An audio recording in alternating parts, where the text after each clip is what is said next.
Promoted podcast. I am your host, Felicity Fury. I can say author now because I've just finished writing my book. Can't wait to dive into that in future episodes with you, Renee. I'm an author, keynote speaker, and founder, engineer by trade, and I'm joined by a fellow incredible engineer, commercial pilot, also business founder now, Renee Wooten. I feel like a lot of updates, life updates, since we last jumped on to record. What a start to 2026. Hello and welcome, Renee. How are you? Hello, my dear. I am very well. Great to be back with our listeners, of course. And we are coming out guns blazing for 2026. It's like we planned this.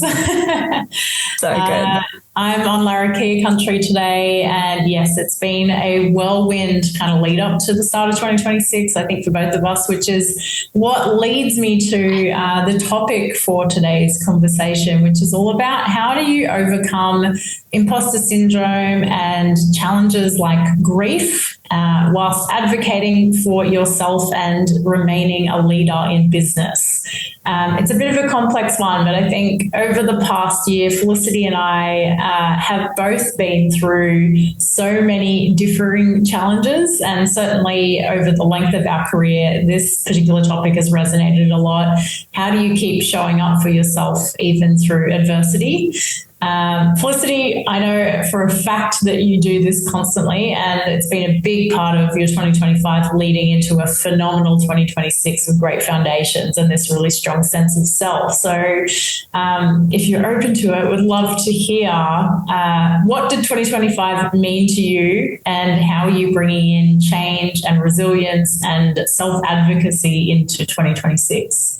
Yeah, well, you're right. It's a complex topic, and I'm on Gubbi Gubbi country today. It's so awesome to be home. I've been home for 4 or 5 days now, and previously I was traveling on so many different countries, so many different lands. I actually wrote a list because I put it in the acknowledgement of my book of all the beautiful lands that we have that I've been writing on over the last few months. So I've been down to Tassie, and yeah, it's really great to be grounded and home. And as you said, Renee, I feel like 2025 was probably my most challenging year ever personally. And I think over the course of these, episodes this year, I'll be diving into some more details around that.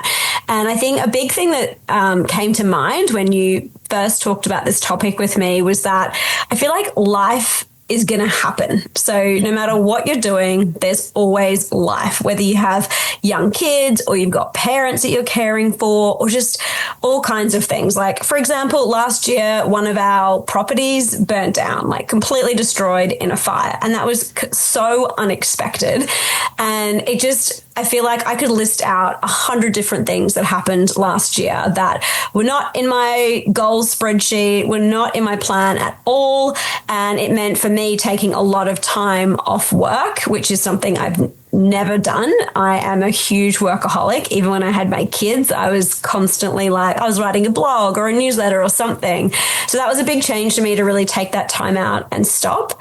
And so I think for me, it's given me a lot more tools and resources to work with that uncertainty and those big life moments that happen and plan for that. And I think, a big takeaway has been that life is going to happen, and that definitely being a parent, I've learned to be a lot more flexible. But I think it's also really challenging when you're driving your own business or your own career. I don't think this is something that people who are founding businesses or running businesses have uniquely to people in careers. I think if you have a career, you still have those, daily challenges, those big life events. And I think it would be remiss of people to not actually want to be driving their own career forward themselves. So, gosh, there's so many places we could go on this topic, Renee. And I know you've had personal challenges over the last 12 months as well. What have been some key lessons for you, and how have you navigated it? Yeah, so I think to me, this is all about the inner voice that keeps popping up when you're going through stressful times. And it's in those moments where, fight, flight, freeze kind of pops up, and it can be quite debilitating. We can lose our confidence. We can take a bit longer to achieve our goals. We might divert from them. Like, there can be quite momentous occasions when you go through challenging periods. And for me, last year was really a year of grief, and it still is, it's still something that's in play for me today, and probably will be for many years to come after losing my incredible grandparents, Jean and Phil Wooten. The light, the guardian angels of my life. They were 85, and that's kind of, we reached like at the end of time with them, and that has brought up a lot of considerations, reflective points in time, and has actually helped me become more clear in what I'm trying to achieve. But at the same time, going through these hard moments and then trying to build a business or trying to achieve in my career, they can feel like really conflicting moments, because it takes so much energy and effort and inspiration to engage people and to achieve those outcomes whilst you're going through hardship yourself and just trying to like work through that and process that. So for me, it's been grief, but, even going through the play-by-play of building my own business now, there are other forms of stresses that come up as part of that. So today's episode is really just about acknowledging the fact that life happens, as you said, Felicity. We can't escape the challenges that come. So how can we bounce back as a community and acknowledge that it's okay that you have moments of fear and doubt? You don't back yourself one day, but then you feel really strong and resilient the next. It's an ongoing conversation that typically happens. And it's, I would say, even more prominent in women, where we doubt ourselves, we're working into new spaces that we haven't taken up in the past. And with that comes even more pressure to keep backing yourself, and those comments and those internal voices get louder and louder the more we push into those spaces. So, today was just really a conversation starter to say that it's so normal to doubt yourself regularly. It's something that I was hoping, Felicity, we could chat through, like strategies around how do we actually, like, how do you cope with the amount of imposter syndrome and internal voices that aren't positive? And how can we either stop them in their tracks or allow them to flow through us but not affect our decision making? So maybe we start there, Felicity. So coming up for me, I feel like speaking was something that was so challenging to begin with, of putting myself out there, being on a stage. And I feel like now I've done it so many times, like over 250 times, there's that familiarity with it. And now, though, it's been really fascinating writing this book. So the book is called The Future of Engineering, which I feel like is a big claim to make. And so the imposter syndrome is like in full force, and I've spent like months writing it, and it is really the culmination of 20 years in engineering from when I was an undergrad, and all these different stories and experiences. And I feel so vulnerable putting it out there, because I'm like, are people going to tell me it's like BS, that it's like rubbish? And I just sent it a couple of weeks ago to my mentor, who's someone I really, really trust. He's an incredible engineer. He was the CEO of Arup for some time. He's now on the global board of trustees for Arup. So he's a serious cat in engineering, and he knows his stuff. He's been in the industry for a very long period of time. And I really trust his perspective. Like, when we first did Power of Engineering, I sent him the website, and he said he was happy to share it with his colleagues or network. And he told me, the website's rubbish, you need to redo it before I send it to people. So I know he's going to be real with me around his perspective. So I was so incredibly nervous to send this to him, because I feel like it's just like a brain dump of, here's where I think the industry's at, here's what I think we need to change for the future, here's some practical tips on how we can do that. And he called me, and I was so nervous when I saw his name come up, because I knew he was somewhere of like, finishing reading the book or whatever. And he said, it's really, really great. He thought it was fantastic. And he wrote the foreword for the book, which I was so humbled by and so grateful for. And I feel like, by the way, just was so, oh my gosh, it was so validating. And sorry.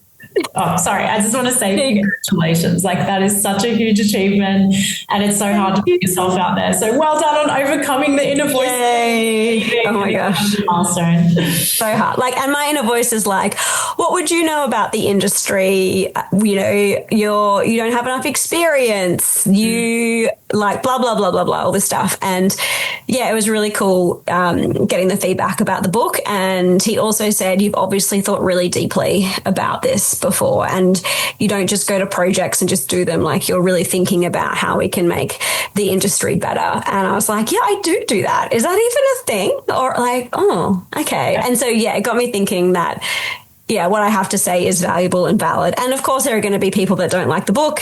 There'll be lots of opinions about it, and that's cool. Like, that's just going to happen. There's always going to, you know, like, there's stuff I don't like and there's stuff that I love. So, you know, whether, like, I don't like avocado, and I feel like that's a bit controversial because people who like avocado really like avocado, right? Yeah. So, you know, I'm one of the few. I've met a couple of others out there who also don't like avocado, so I know that I'm not alone. But yeah, there's going to be people who love it and don't like it, and yeah. So I think that was really interesting for me, seeing, again, like we've talked about this a lot in the podcast, around that mentor network and going to, you know, other people. For me, the thing on that though, it was specific. Like, I really wanted an engineer to read the book. I've had a couple of other people read it, like the editor, my coach, things like that. But I really wanted someone with that specific industry knowledge. That was really important to me. So yeah, I think when I'm going through these moments where it's I've got that self-doubt or I'm not sure, I think about, yeah, like, who can I call or have a conversation with to really, like, remind me of some of these things, that some of those strengths that I have. I also think too, you know, everyone's got their own unique strengths, and I was reflecting on this for International Women's Day coming up. And our speaking agent Saxton, I'm not sure if you did this, Renee, asked you know, some people to write down a bit of a reflection on what would you tell your younger self, and it was about resilience specifically.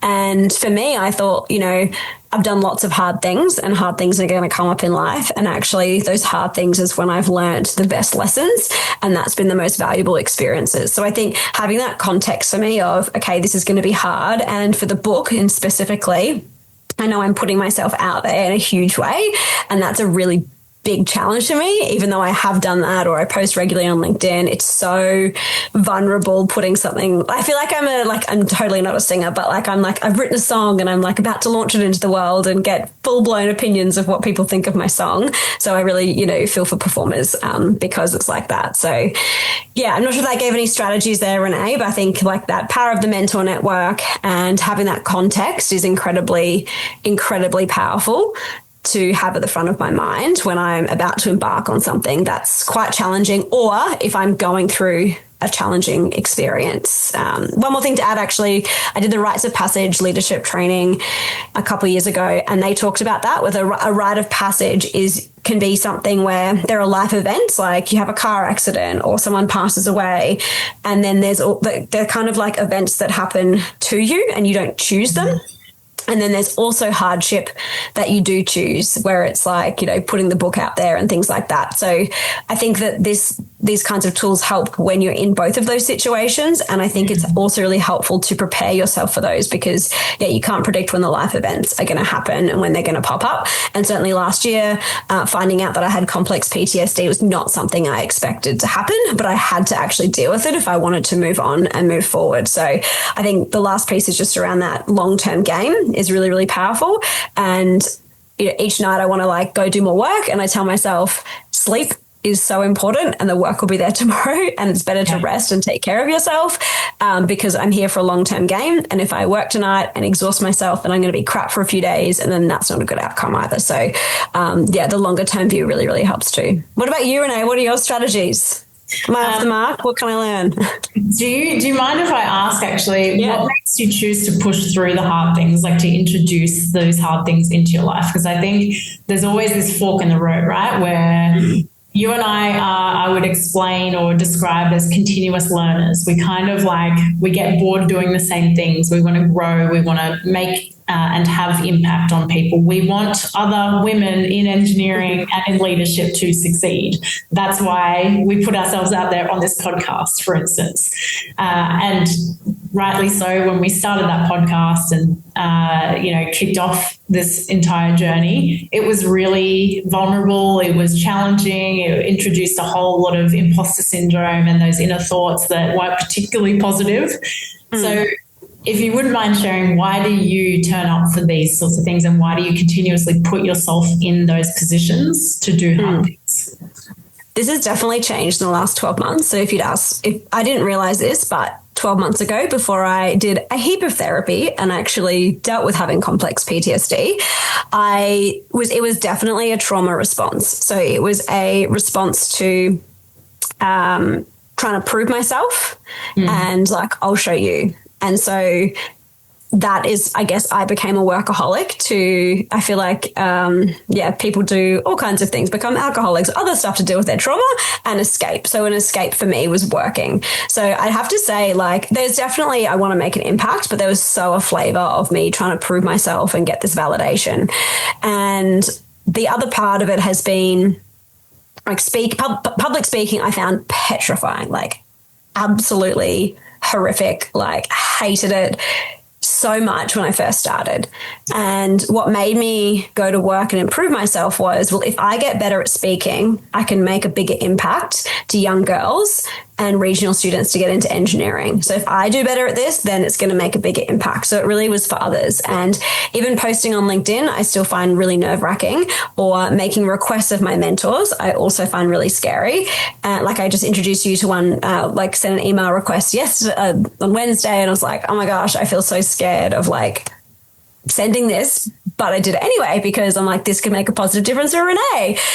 So it's now more, okay, well, that was still there of I want to make an impact. And so that really pushes me.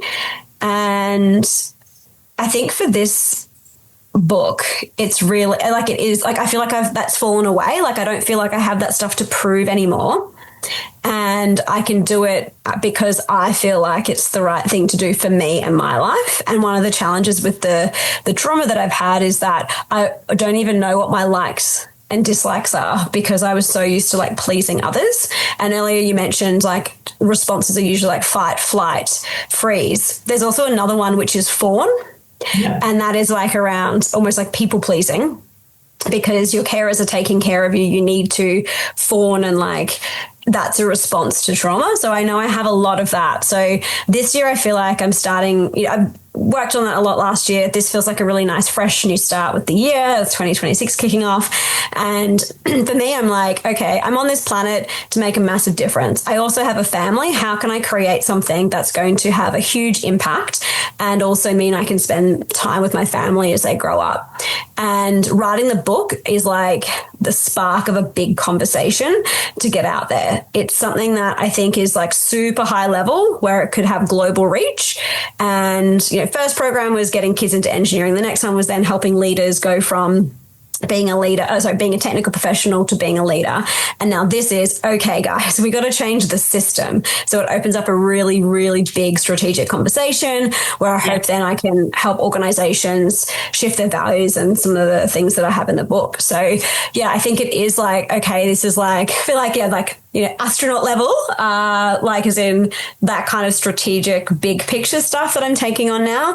And I definitely feel a lot of that imposter syndrome has fallen away, because I feel like I don't have to prove it to anyone. It's this is something I know I want to have an impact with. So did that answer your question? Or I feel it does. It does. I think at the end of the day, we always have a choice in doing hard things or having hard things be done to us. And that choice is how we want to react and respond and what we want to pursue. And I think it's okay that it's hard, right? That's okay. Yeah. We've actually been having this funny line with our kids, trying to get them to do the dishes or like put their clothes away or something like that, just to kind of like help out. And now Winston's going, if you want to do the fun stuff, you got to do the hard stuff. And I was like, that's such a good line. So I think it's okay that stuff's hard. Like, yeah, sorry to interrupt you. Yeah. No worries at all. And I agree. I think there's this great slogan on the back of one of the gym doors that I used to go to, and it was like, pick your pain, like the pain of not showing up or the pain of doing the work. And I think that is just like, it perfectly summarizes the challenge ahead in doing hard things in life. And what I'm trying to convey to our listeners today is that you can either choose to get promoted and pursue your dreams, or you can sit in the worry and the fear that comes with wanting that but not being willing to pursue it. And I think it's even more challenging in Australia with tall poppy syndrome, and how easy it is for people to knock you when you're trying something different, or you're stepping into a new set of skills, experience, meeting new people, achieving your dreams, working in new industries, whatever it is that you're trying to pursue, and you get knocked back. And then that's where the imposter syndrome starts. Or you want to try something different, which means you need to be vulnerable and put yourself out there again. And that can lead to a lot of these hard feelings that we don't necessarily want to tend with.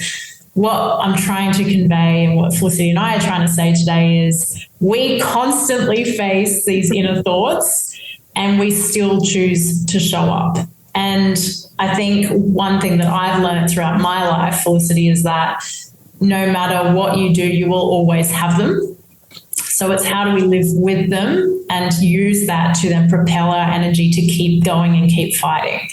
Now, for me, I've faced a huge amount of those inner thoughts, and quite negative and quite compromising. And it's ever since I left my job and was made redundant last year in September.